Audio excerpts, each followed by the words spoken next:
چلو بھائی دیکھو اب میں کیا کرتا ہوں۔ اعوذ باللہ من الشیطان الرجیم، بسم اللہ الرحمن الرحیم۔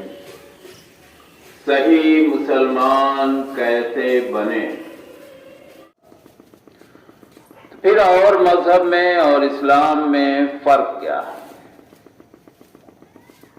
فرق صرف یہ ہے کہ ہم سارے اختیارات، ساری طاقت و قوت کا مالک اللہ تبارک تعالیٰ کو مانتے ہیں اور اسی پر ایمان رکھتے ہیں، اور اسی پر سب کو ایمان رکھنا چاہیے، اور اسی کا دوسرا نام ہے توحید۔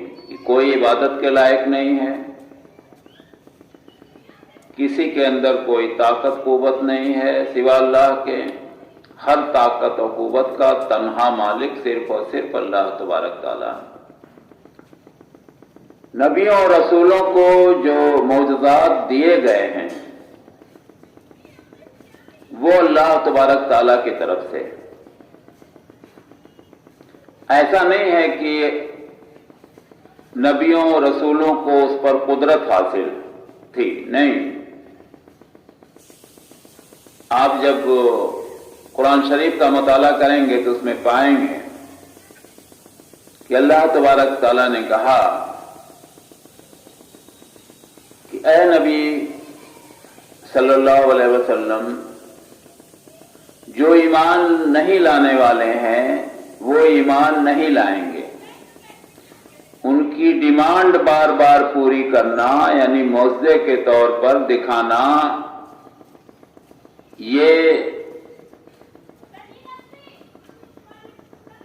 مناسب نہیں ہے آپ کے لیے۔ آپ پریشان نہ ہوں، وہ کتنا معجزہ دیکھیں گے لیکن جو ایمان نہیں لانے والے ہیں، سرکش ہیں، وہ ایمان نہیں لائیں گے۔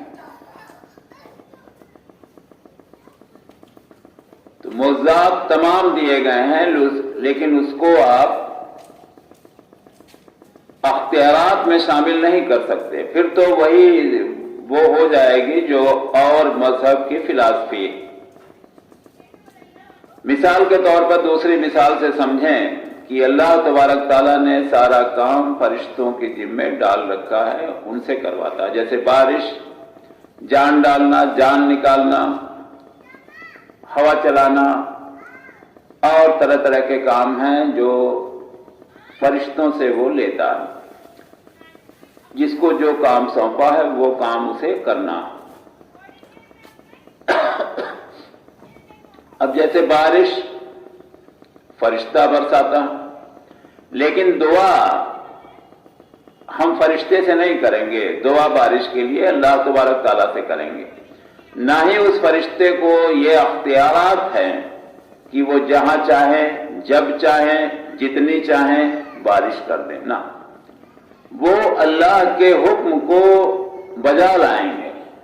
اللہ کے حکم کے حساب سے ہی وہ جس جگہ جتنی مقدار میں بارش کا اللہ تعالیٰ نے حکم دیا اتنے ہی وہ کریں گے۔ کسی فرشتے کا کام ہے روح نکالنا، تو وہ ایک بار میں لاکھوں کی روح اللہ کے حکم سے نکال سکتا، لیکن کسی ایک بچے کے جسم میں روح ڈالنا اس کا کام نہیں، کیونکہ اس پر اسے مامور نہیں کیا گیا۔ تو یہ ایک باریک سا نقطہ ہے جسے سمجھنا نہایت ضروری ہے۔ اللہ کے نبی صلی اللہ علیہ وسلم کی شخصیت آدم علیہ السلام کی سارے اولادوں میں، فرشتوں میں، پیغمبروں میں سب سے افضل ہے، لیکن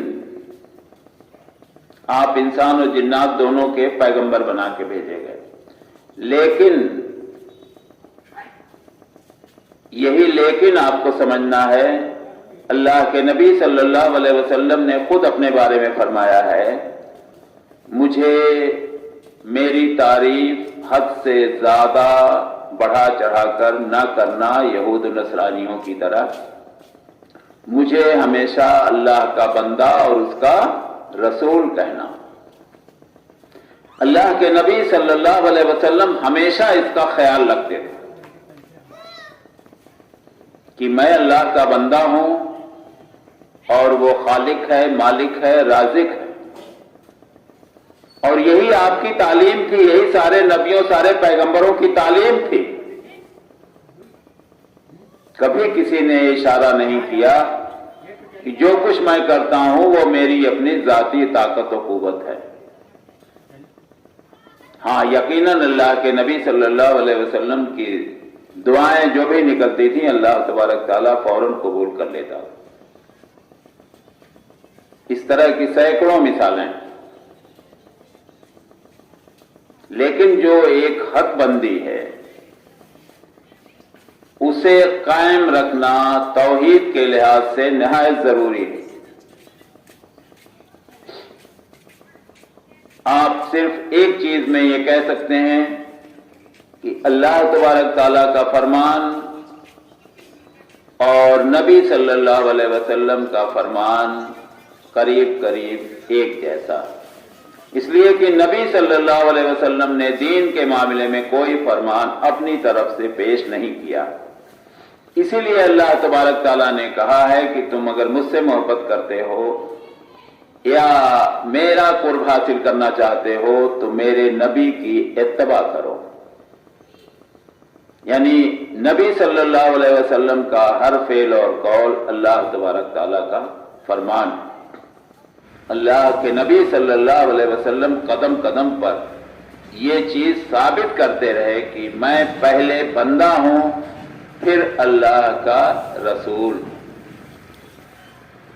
امید ہے کہ یہ باتیں آپ کے سمجھ میں آئیں گی. اگر آپ سمجھنے کی کوشش کریں گے دل سے تو یقیناً صحیح مسلمان بن جائیں گے. السلام علیکم.